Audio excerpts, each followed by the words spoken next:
and welcome to a very special episode of Palace Confidential, brought to you by The Mail. I'm Jo Elvin, and joining me today is a broadcaster and Daily Mail columnist who is a leading authority on the British royal family and who was a key part of the BBC's coverage of the recent royal funerals. Gosh, plural funerals.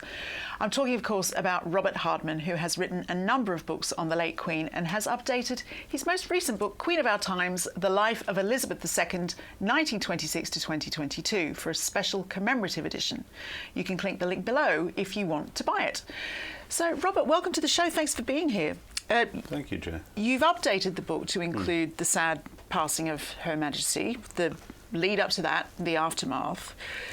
Did you imagine that you would be updating it so soon after it being released? No, I had absolutely no idea. I'd always had every confidence, actually, that I'd probably be doing a centenary edition. I thought so. I always looked forward to that day when I'd see the Queen pondering whether she should send a 100th birthday card to herself, which would have been a rather sweet conundrum to have. So, no, like everyone else, I mean, I was totally taken aback by it. But having brought out the book at the back a few months ago, just ahead of the Jubilee, I really wanted to, obviously, complete it's the life of Elizabeth II. But I did feel that, I mean, we have had the most extraordinary royal year, and set aside the very sad but extraordinary events of September, the whole summer with the Platinum Jubilee. I mean, that was an extraordinary moment. What was very clear to me was that she was absolutely on duty to the end. I don't think people fully understood quite what an effort it was to get herself fully up and ready and prepared for two prime ministers. I mean, that was the thing she'd been worrying about all summer, was the fact that the government was effectively rudderless. I mean, the prime role of the monarchy is to ensure the efficient business of government. And there really hadn't been a government because obviously Boris Johnson had resigned as party leader but not as prime minister, and as soon as a new party leader was elected, then it was time to switch, and that's when she came in. And she'd even, when I was writing this update, the epilogue at the end, I talked to many people inside the palace, and the Queen had been really, up until about August, had been very keen on coming down from Balmoral herself, because she said, look, the government it really needs to get going. The last thing I want is for the sort of the news cameras to sort of show prime ministers all trekking up to the Highlands. I'm the Queen. It's my duty to go down to London and do this as efficiently and quickly as possible. And there were plans afoot for her to get on the royal train and come down overnight in order to appoint the new prime minister, Liz Truss. But as the weeks went on, it was clear that would be taking its toll on her. And so in the end, her doctors said, look, I really think the prime minister should come to you, and no one else was going to going to criticise the Queen. But it was such a thing for her to do this, to see this handover done properly. And what an annoying waste of time that turned out to be. Well, yeah, I mean, but all through her reign, these moments, appointing prime ministers, making sure government happens, it's incredibly important, and she just wanted to get it right. Well, you do say in the book as well that she had been tying up loose ends right up to the end, what you described as the too difficult folder. What do you mean by that? Well, they'd always had at the palace a list of things that needed sorting out, and if they didn't need sorting out right away, it would be a case of, put it away in the too difficult folder, we'll do it, we'll sort it out another time. I've got a very big one of those. We've all got a few of those. Yeah. And one of the things in the too difficult folder was the question of what happens to the former Duchess of Cornwall, former Camilla Parker Bowles, then Duchess of Cornwall. It was announced when she married the Prince of Wales in 2005 that when the time came, she would be known as the Princess Consort. That was just what was accepted at the time. It was, the memories were sort of still fresh, in some cases raw, of the now King's, divorce in 1996. And so that was a sort of settled view.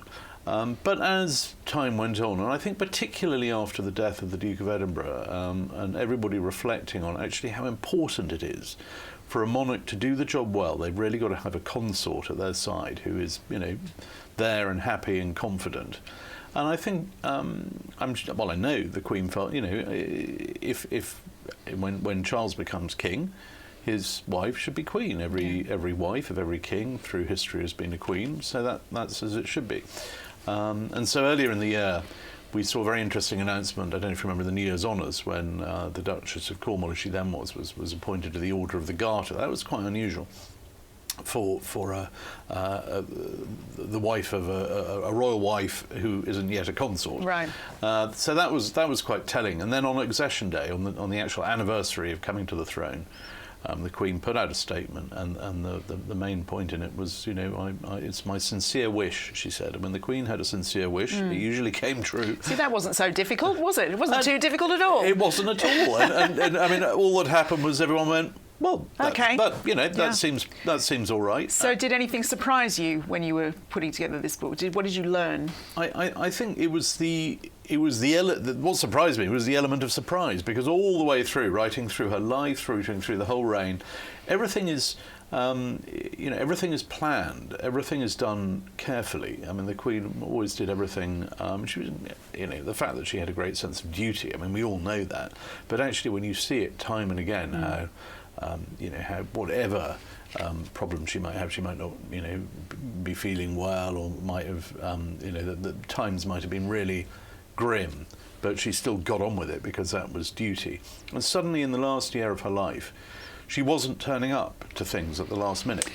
Yeah. And for good reason. I mean, she was starting to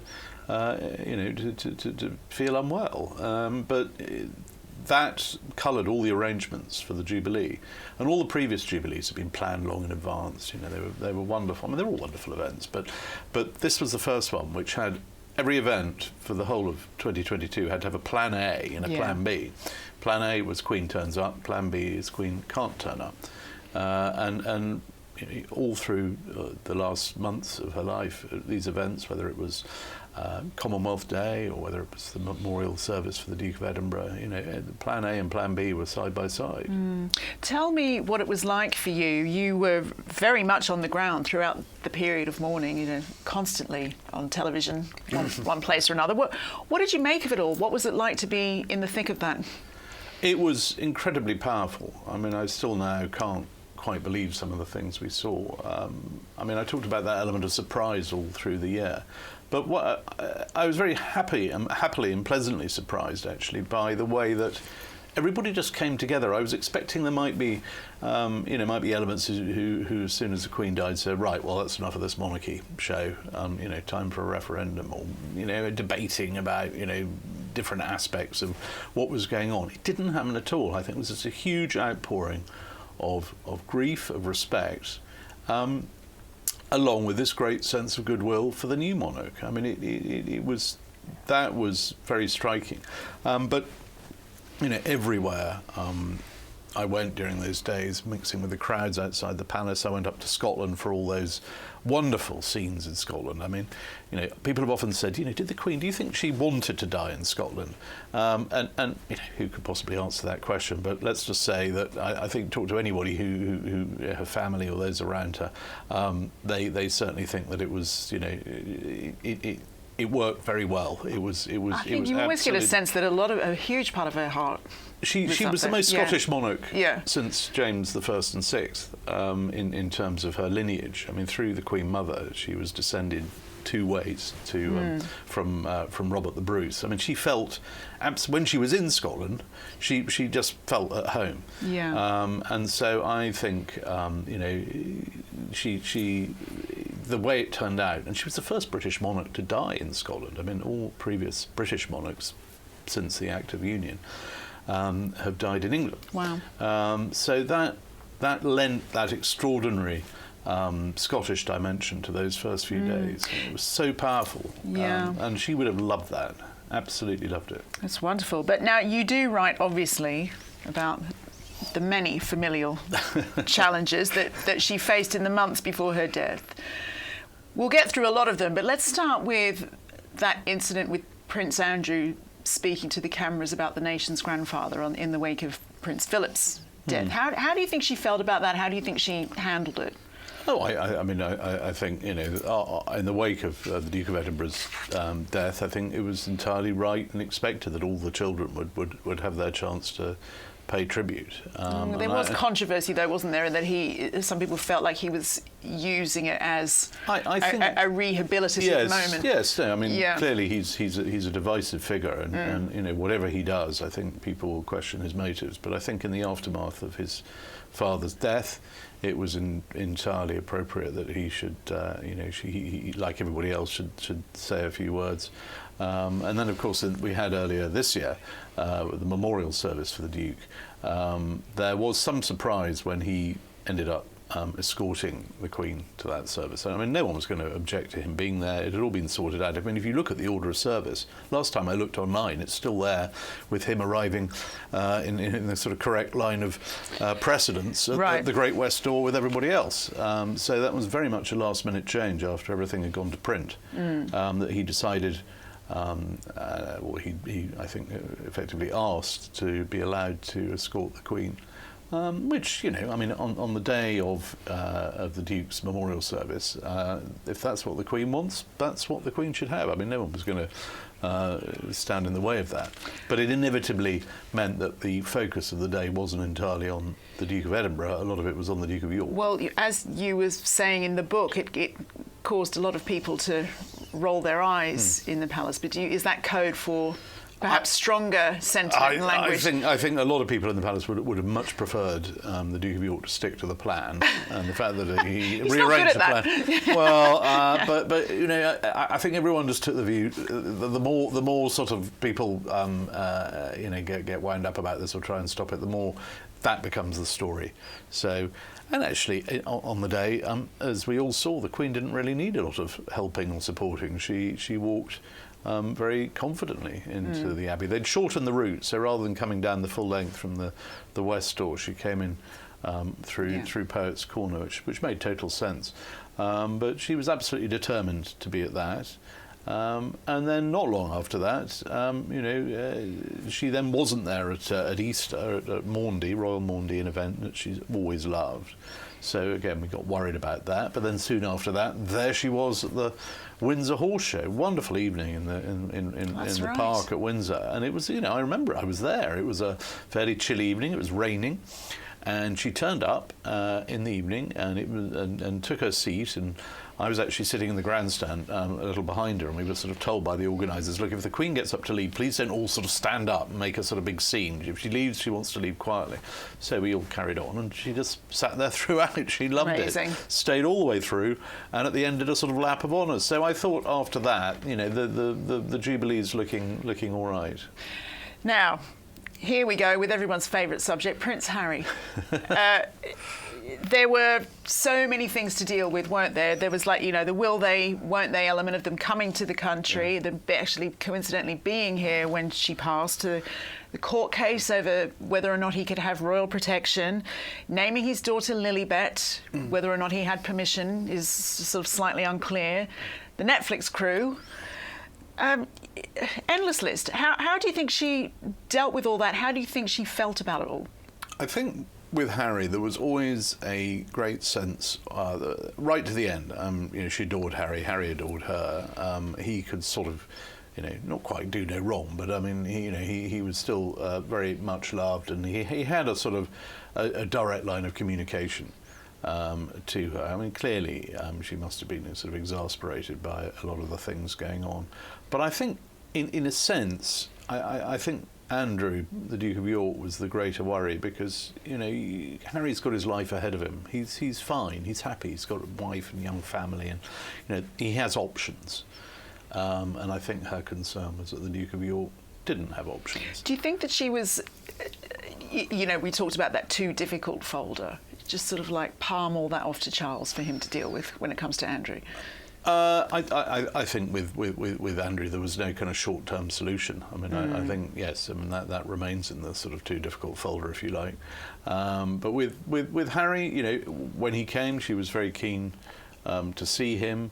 There was definitely a sense that through the year, the direction of travel was towards some sort of rapprochement. He didn't come to the Duke of Edinburgh's memorial service, but then a few weeks later he did come on his way through to the Invictus Games, and he saw the Queen then, and then he and Meghan were here with the children during the Jubilee.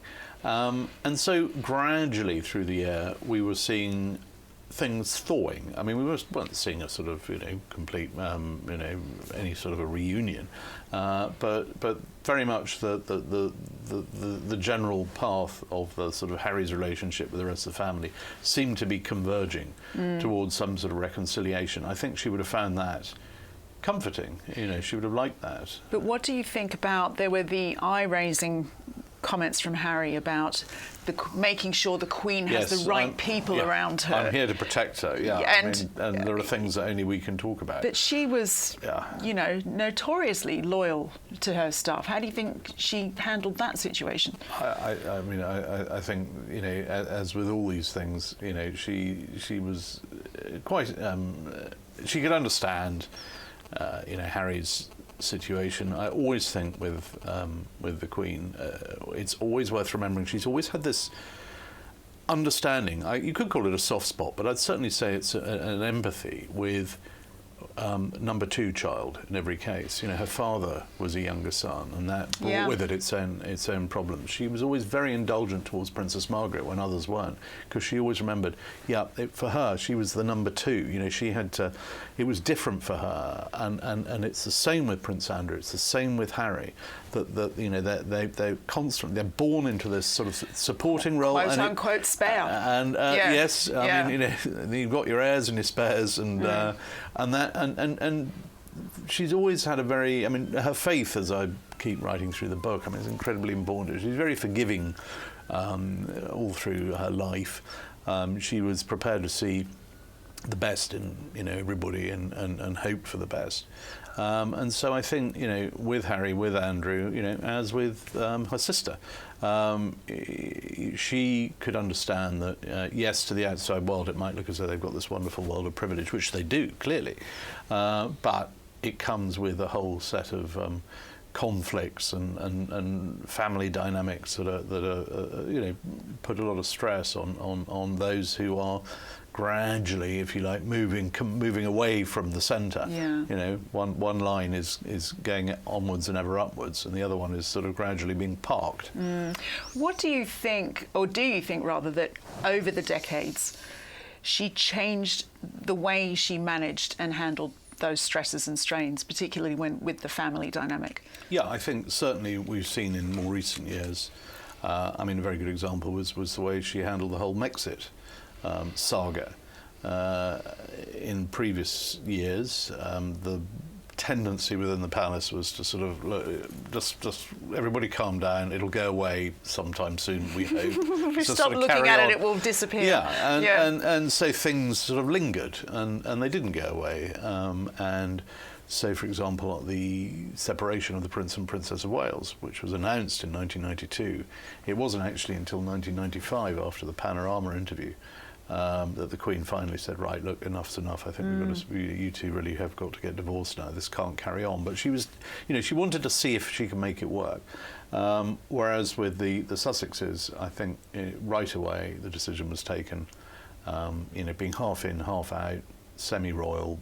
Sometimes you're here, sometimes you're not. It's not going to work, so let's not even pretend. Let's not try and see if it works. It's not going to work. It's not going to happen. And I think the speed of decision making during those few days, when I think the Sussexes were hoping to come to some sort of deal, and there was just no deal to be had. Now, also when it comes to the Queen, obviously she took the throne in the 50s, and so much cultural and political change has happened, and not just things like COVID sort of were a shadow on her time, but the growing unhappiness in things like former British colonies, which really smarted when the Duke and Duchess of Cambridge visited the Caribbean. Yeah, that was another striking episode actually of this Jubilee year, which I've touched on in the new edition. Is that was a very unexpected result in the Caribbean. The previous Jubilee, the Diamond Jubilee, members of the family were sent off to take the Queen's Jubilee greetings around her various realms, and it was all very happy and everybody loved it.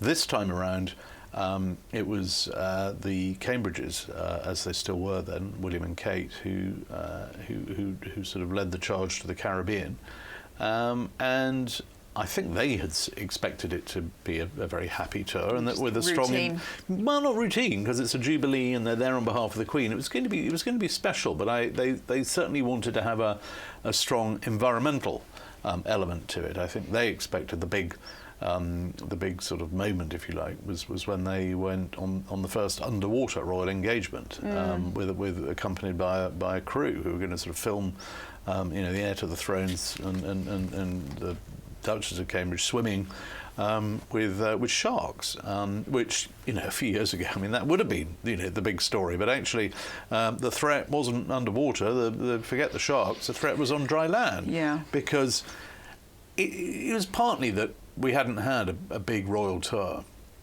for several years because of COVID. So in a sense, people have maybe sort of slightly got out of the practice of organising these things. And also the Cambridges, now Prince and Princess of Wales, had a very young team who weren't as experienced in the sort of nuances of sort of Caribbean politics.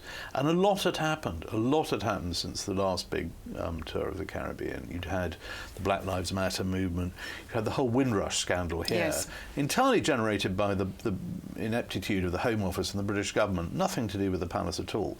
But that was a big thing, the whole issue of now the legacy of empire, slavery, colonisation. All these things have become much more controversial. And they all came to a head, and suddenly there were the Duke and Duchess of Cambridge turning up to sort of say, well, the Queen sends her best wishes, and suddenly you had had people sort of the small demonstrations. I mean, let's be clear, there was not they were still made very welcome, but there was much more noise. The media, and social media in particular, was a lot angrier. And they were just sort of picking up on little things. And on a royal tour, a little thing can become a big thing very quickly. Do you think, though, that there's a sense that some of these colonies, these territories, have almost been waiting for this moment in history because they didn't want to upset the Queen? But now any subsequent monarchs will have to deal with these accusations and these issues. I think that's how it tends to get viewed from afar. I mean, let's not forget, these aren't colonies or territories. These are independent countries that have as free and independent as Britain, as Canada, as France or Germany. I mean, Jamaica, for example, where the Prime Minister used their visit to make it certainly surprised them. It wasn't very diplomatic to sort of go, hello, welcome, and by the way, we're going to remove your family from the throne. The fact is that Jamaica became independent in 1962, and at the time chose to retain the Queen as head of state. They didn't have to. Other countries around the world, when they obtained independence from Britain, decided to, famously, starting with India, said, no, we don't want to have anything to do with the crown. We'll have a president, thanks very much. But in Jamaica and a lot of these other what were then colonies, but now independent countries, that's the constitutional model they chose. They said to the Queen, will you be our head of state? She said, yes, of course, I'd be delighted. So then it's a bit sort of, having invited someone to do something, it's a bit like asking someone to a party and then turning around a few hours into the party going, what are you doing here? Why are you here? Yeah. I mean, clearly, as a family, we've always made clear, it's down to the people. It's entirely a democratic decision. It's not. They're not clinging on in any way. They're there to serve, and if the people want them to do that, that's fine. However, but there have been other referenda. Not famously one in Australia, but there was actually one in the Caribbean. The most recent referendum on the Queen in St Vincent and the Grenadines in 2009, and I think lots of people expected that to go against the Crown. And actually, most people there decided, well, what do we want? Do we want another politician, or should we stick with the Queen? They stuck with the Queen. But this debate comes up, yearly, if not more so. Yeah, the question of how resilient can the royal family be? Will we see continuity now that arguably the most popular monarch is no longer with us? I mean, there has to be a change, and I think you will see, for example, in some of these realms, they're going to change. They are going to move towards a presidential model, and they're going to say, thanks very much. Well, in this case, King Charles, but we want to have a president who was born here, and that's absolutely fine. And Barbados, of course, did that this time a year ago, and Prince Charles, Prince of Wales, as he then was there to say, of course. I mean, as long as it's done properly and democratically. That's all that really matters. And I think what's important is that it's not seen as a sort of vote of confidence in King Charles III. It's constitutional political progress. It's what happens. It's inevitable. And it was interesting that Barbados decided to get rid of the crown while the Queen was alive. And other countries have done it before. I mean, Trinidad and Tobago had done it before, and Mauritius had done it before. So, it wasn't a case of let's wait until the Queen's passed away and then we'll do it. I think it's just it's evolution. Yeah, and of course now we have the evolution of a new king, the succession. And what do you think he will take from her approach and replicate? And what do you think he might do differently to her reign?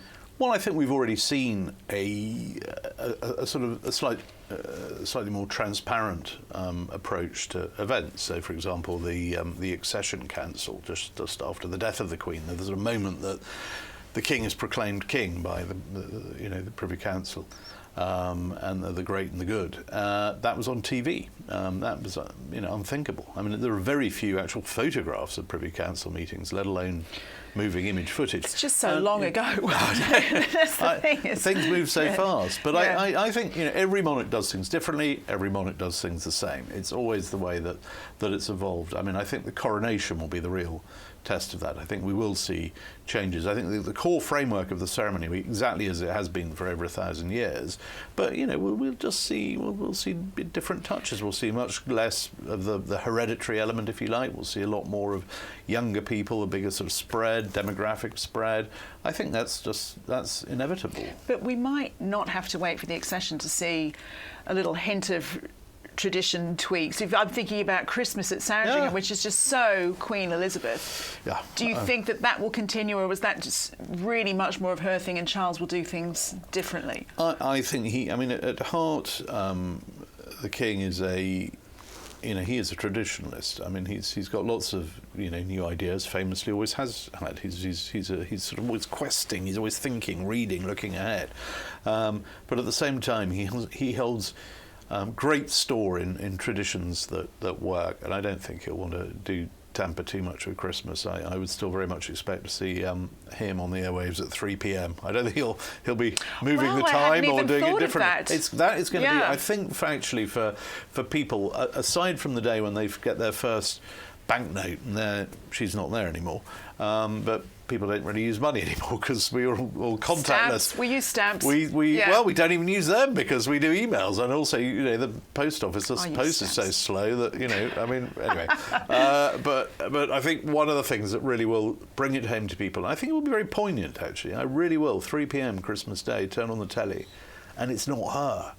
It's not that face. And we'll be studying all the artefacts on the desk for clues. All that. I mean, it will be a big. It'll be a big moment. But I mean, he's done his big broadcast already. I mean, I think that broadcast, literally the night after the Queen's death. I mean, that was the template for this reign.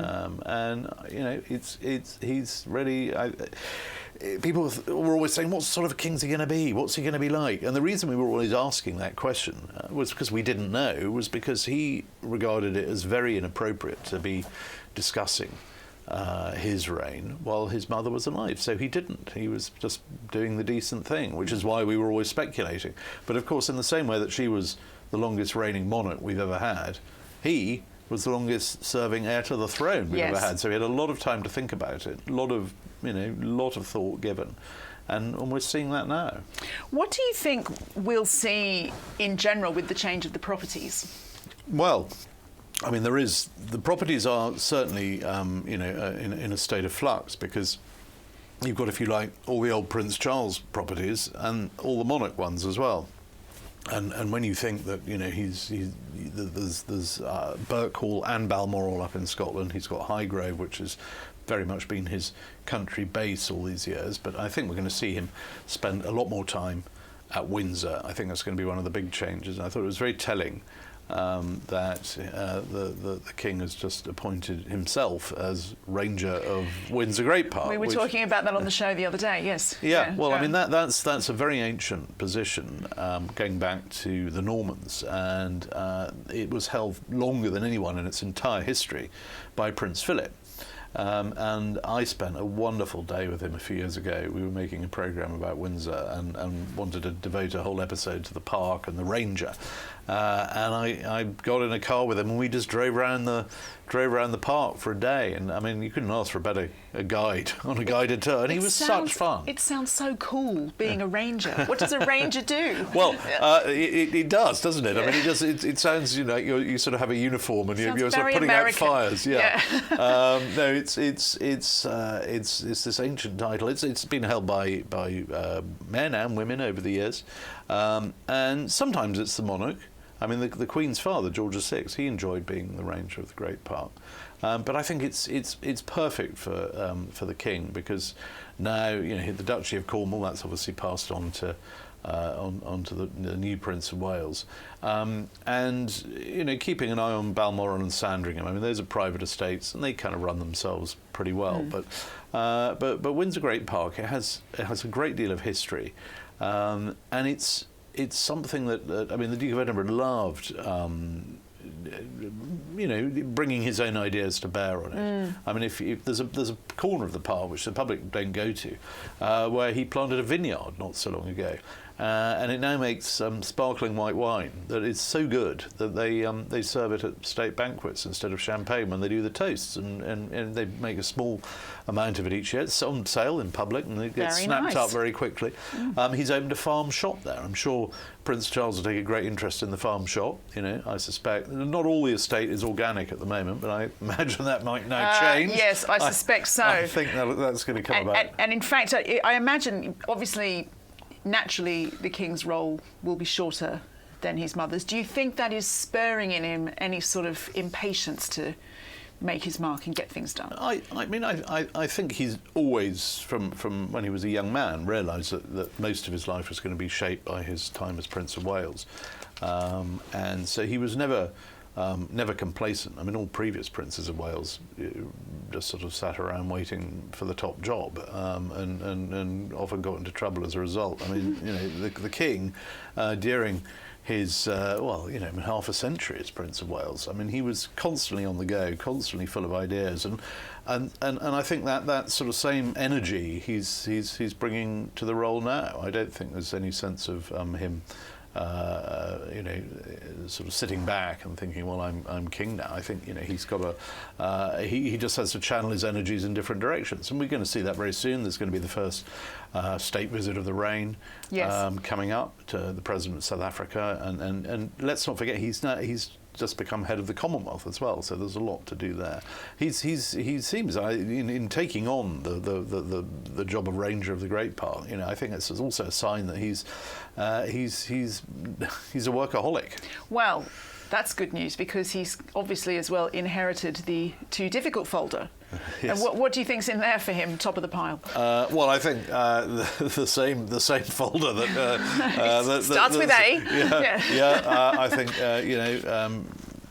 the Duke of York and the Duke of Sussex. Those clearly, the Duke of Sussex's book is an issue.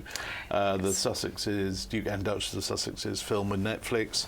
That's an issue. But I think he's over the years he's in the same way that the Queen, approached these things as rather like her father taught her to when he was in the Navy. It's sort of, storms pass, you get on with it, and sometimes you have to batten down the hatches. But I think that his main focus is going to be coronation, and then after that, I think we've then got over the idea of the newness of the reign. Then it becomes a sort of settled new order, And I think that's uppermost in his mind. But yeah, too difficult. Our brother, son, and and I think what you touched on earlier actually is some of the realms thinking about their constitutional future, and he'll be very keen to make sure that whatever changes happen, that it's very amicable. Yeah. That he is in no way seen as standing in the way of this. It's entirely down to the people, and whatever the result, we will be friends. That will be his message. Well, I'll say one thing, a busy king means a busy Palace Confidential, so we'll have tons to talk about in 2023.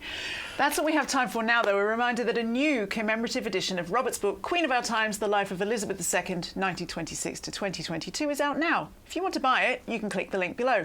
And for our American viewers, there is a slightly different cover, which you will see up on screen now. That is all we have time for today. Thank you so much to Robert Hardman, our guest, and to you for watching. Join us again on Thursday for another Palace Confidential. Bye-bye.